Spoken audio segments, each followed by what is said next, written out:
അഭിഷേകം നമ്മളിൽ നിറയാൻ വേണ്ടി നമ്മൾ എന്ത് ചെയ്യണം? പരിശുദ്ധാത്മ ശക്തി കിട്ടാൻ എന്ത് ചെയ്യണം? അതാണ് നമ്മൾ ധ്യാനിക്കുക. പരിശുദ്ധാത്മ ശക്തി കിട്ടണം. തിന്മയുടെ അരൂപികൾ, പൈശാചിക അരൂപികൾ നമ്മളിൽ നിന്ന്, നമ്മുടെ കുടുംബത്തിൽ നിന്ന്, നമ്മളായിരിക്കുന്ന സാഹചര്യങ്ങൾ ദൂരെ പോകണമെങ്കിൽ നമ്മൾ എന്ത് ചെയ്യണം? അവിടെയാണ് തിരുവചനത്തിലേക്ക് വരികയാണ്. നമ്മൾ വചനം കേട്ട് നമ്മൾ ധ്യാനിക്കുകയാണ്. കർത്താവിൻ്റെ ആത്മാവ് പ്രവർത്തിക്കാൻ വേണ്ടി യെശയ്യാ 66:2 ആത്മാവിൽ എളിമയും അനുതാപവും ഉണ്ടായിരിക്കുകയും എൻ്റെ വചനം കേൾക്കുമ്പോൾ വിറയ്ക്കുകയും ചെയ്യുന്നവനെയാണ് ഞാൻ കടാക്ഷിക്കുക.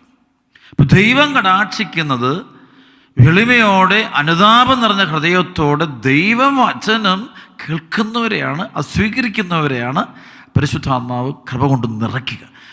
നമുക്കെതിരെ അന്ധകാര ശക്തികൾ വരാത്തതിന് കാരണം നമ്മളെ ശക്തരല്ലാത്തതുകൊണ്ടാണ്. തിരുവചനം പറയുന്നുണ്ട്. അതായത് 1 യോഹന്നാൻ 2-ാം അധ്യായത്തിൽ 13-14 വചനം പറയുകയാണേ. 1 യോഹന്നാൻ 2-ാം